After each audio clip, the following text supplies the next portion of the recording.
मंगलवार का दिन और जया एकादशी व्रत अति शुभ संजोग। तो दोस्तों, हाजिर हैं हम आपके सामने नई वीडियो लेकर जया एकादशी के बारे में। एकादशी का व्रत फरवरी के महीने में कब रखा जाएगा, आइए जानते हैं। स्वागत है आपका अपने ही यूट्यूब चैनल कलयुग के चमत्कार संतों की वाणी में। दोस्तों, इस बार जया एकादशी जो कि माघ माह के शुक्ल पक्ष में आती है 20 फरवरी मंगलवार को पड़ रही है। सबसे पहले तो हम ये जानेंगे कि एकादशी तिथि कब शुरू होगी और कब समाप्त होगी।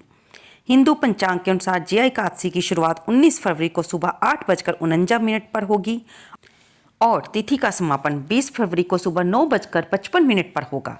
उदय तिथि के अनुसार जया एकादशी का व्रत इस बार 20 फरवरी को रखा जाएगा। जया एकादशी व्रत का पारण 21 फरवरी को सुबह 6:55 से लेकर सुबह 9:11 तक होगा। इस दिन त्रिपुष्कर योग बन रहा है जो कि 20 फरवरी को दोपहर 12:13 से लेकर 21 फरवरी को सुबह 6:55 तक रहेगा, जो कि अति शुभ संयोग है। जिसमें आप कोई भी दान पुण्य का कार्य करते हो, नाम जप करते हो, उसका अनंत गुना फल मिलता है। इसे शुभ मुहूर्त कहा जाता है।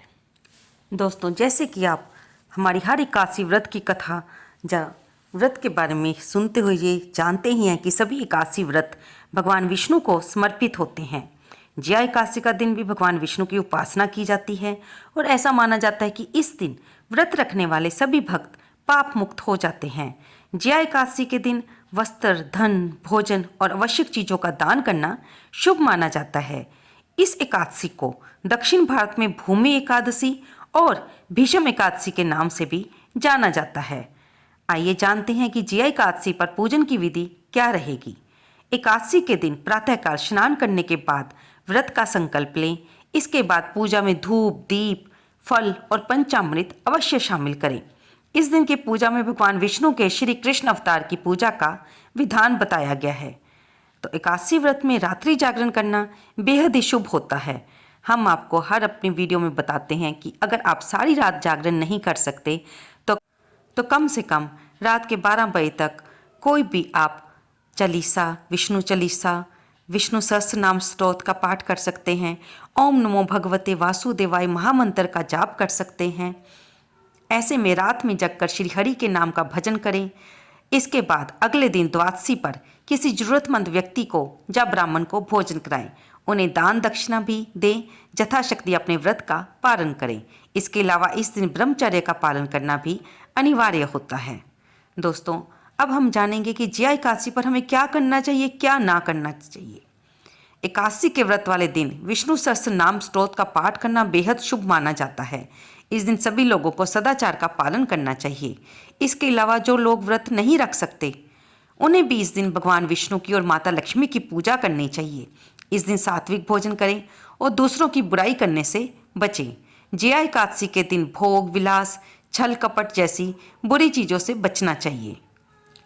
इस दिन लहसुन, प्याज, बैंगन, मांस, मदिरा, पान, सुपारी, तंबाकू इत्यादि खाने से भी परहेज करना चाहिए। दोस्तों, कल जया एकादशी के दिन तुलसी माता का पूजन करना बिल्कुल ना भूलें और याद रखें कि इस दिन आपको तुलसी दल नहीं तोड़ने हैं। लेकिन जब आप भगवान विष्णु को भोग लगाएं तो उसमें तुलसी दल अवश्य डालें, क्योंकि तुलसी के बिना प्रभु भोग ग्रहण नहीं करते हैं। और इसलिए तुलसी दल को आप एकादशी से एक दिन पहले ही तोड़ कर रख लें। और इसके साथ ही माँ तुलसी की शाम को घी का दीपक जलाकर पूजा करें, उन्हीं की आरती करें और उनसे घर की सुख समृद्धि की प्रार्थना करें। दोस्तों, एकादशी पर तुलसी जी के साथ साथ पीपल पर भी जल अर्पित करके दीपक जलाएं और साथ में पेड़ की परिक्रमा करना शुभ माना जाता है। धार्मिक मान्यताओं के मुताबिक पीपल पेड़ में त्रिदेव यानी कि ब्रह्मा, विष्णु और महेश का वास होता है। ऐसे में एकादशी के दिन पीपल की पूजा करने से त्रिदेव का आशीर्वाद मिलता है।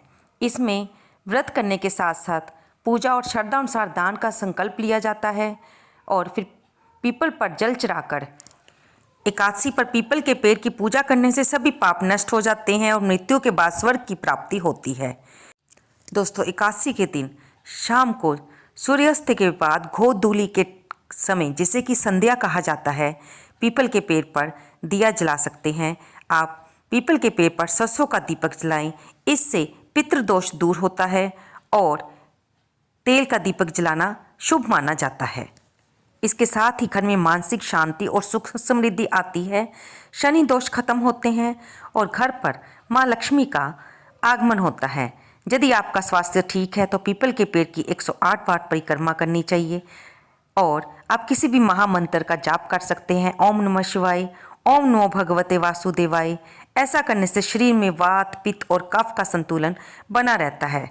अगर आप इतनी परिक्रमा नहीं कर सकते तो आप 3, 5 या 7 परिक्रमा महामंत्र का जाप करते हुए पीपल के पेड़ की इस दिन करेंगे तो अति शुभ होगा और अति पुण्य के भागी बनेंगे।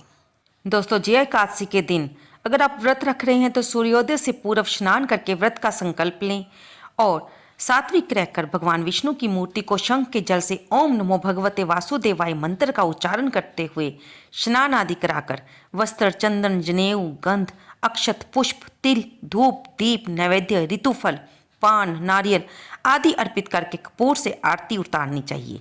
सात्विक भोजन करें एवं तामसी पदार्थों के सेवन से दूर रहें।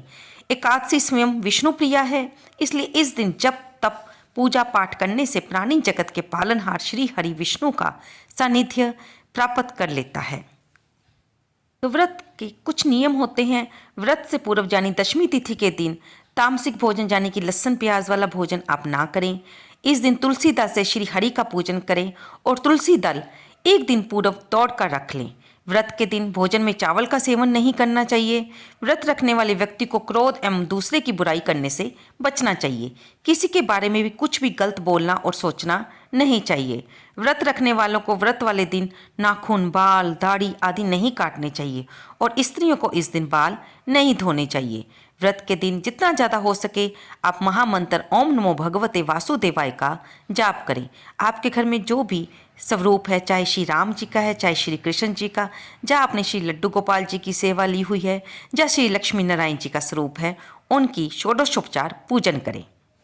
दोस्तों, अब सुनते हैं हम जया एकादशी पर की जाने वाली व्रत कथा। अगर आपने व्रत रखा है तो बड़ी उत्तम बात है। भगवान विष्णु माँ लक्ष्मी की पूजा करके व्रत करें और कथा सुने। फिर कथा के सुनने के बाद भगवान की आरती करें और शाम को क्षमा याचना अवश्य करें। आइए सुनते हैं व्रत कथा। सर्व सिद्धि प्रदायक माघ मास के शुक्ल पक्ष की इस एकादशी का नाम जया एकादशी है। इस व्रत को करने वाले को भूत, प्रेत, पिशाच आदि निकृष्ट योनियों में जाने का भय नहीं रहता और अनेकों जन्म के पाप नष्ट होकर इस लोक और परलोक में सभी सुख प्राप्त होते हैं। धर्मराज युधिष्ठिर ने भगवान श्री कृष्ण से कहा, हे जनार्दन, आपने माघ मास के कृष्ण पक्ष की छठिला एकादशी का अत्यंत सुंदर वर्णन किया। अब आप कृपा करके माघ शुक्ला एकादशी का क्या नाम है, व्रत की विधि और उस दिन किस देवता का पूजन करना चाहिए, विस्तार पूर्वक कहिए। तब भगवान श्री कृष्ण बोले, हे पांडुपुत्र, इस एकादशी का नाम जया है। इसका व्रत करने से मनुष्य ब्रह्म हत्यादि पापों से छूटकर स्वर्ग को प्राप्त करता है। पिशाच आदि योनियों से भी मुक्ति मिल जाती है। अतएव सभी को ये व्रत विधि पूर्वक करना चाहिए। अब मैं तुमको पद्म पुराण की एक कथा सुनाता हूँ। देवराज इंद्र स्वर्ग में राज करते थे और अन्य सभी देवगण सुखपूर्वक स्वर्ग में रहते थे। एक समय इंद्र अपने नंदन वन में अप्सराओं के साथ क्रीड़ा कर रहे थे और गंधर्व गान कर रहे थे। उन गंधर्वों में प्रसिद्ध पुष्पदत्त तथा उसकी कन्या पुष्पावती और चित्रसेन तथा उसकी स्त्री मलिन भी थे। मलिन का पुत्र पुष्पवान और उसका पुत्र माल्यवान भी उपस्थित थे। उस समय पुष्पवती माल्यवान को देखकर मोहित हो गई और कामबानों से चलायमान होने लगी। उसने रूप, सौंदर्य, हाव भाव आदि द्वारा माल्यवान को वश में कर लिया। पुष्पवती की सुंदरता को देखकर माल्यवान भी उस पर मोहित हो गया। ये दोनों कामदेव के वश में हो गए थे, परंतु इंद्र के बुलाने पर नृत्य और गायन के लिए आना पड़ा। उन्हें अप्सराओं के साथ गाना शुरू किया, परंतु कामदेव के प्रभाव से उनका मन न लगा और अशुद्ध गायन करने लगे। इनकी भाव भंगिमाओं को देखकर इंद्र ने इनके प्रेम को समझ लिया और इसमें अपना अपमान समझकर इन दोनों को श्राप दे दिया कि तुम मृत्युलोक में जाकर पिशाच का रूप धारण करो और अपने कर्मों का फल भोगो। इंद्र का श्राप सुनकर ये दोनों अत्यंत दुखी हुए और हिमाचल पर्वत पर पिशाच बनकर अपना जीवन व्यतीत करने लगे। रात दिन उन्हें एक क्षण भी निद्रा नहीं आती थी। उस स्थान पर अत्यंत सर्दी थी। उनके दांत सर्दी से कटकटा रहे थे। एक दिन पिशाच ने अपनी स्त्री से कहा, ना मालूम हमने पिछले जन्म में ऐसे कौन से पाप किए हैं जिससे हमें इतनी दुखदाई ये पिशाच जोनी प्राप्त हुई है। देवयोग से एक दिन माघ मास के शुक्ल पक्ष की जिया नाम की एकादशी आई। उस दिन इन दोनों ने कुछ भी भोजन नहीं किया और ना ही कोई पाप कर्म किया। वे दोनों अत्यंत दुखी मन से पीपल के वृक्ष के नीचे बैठे रहे।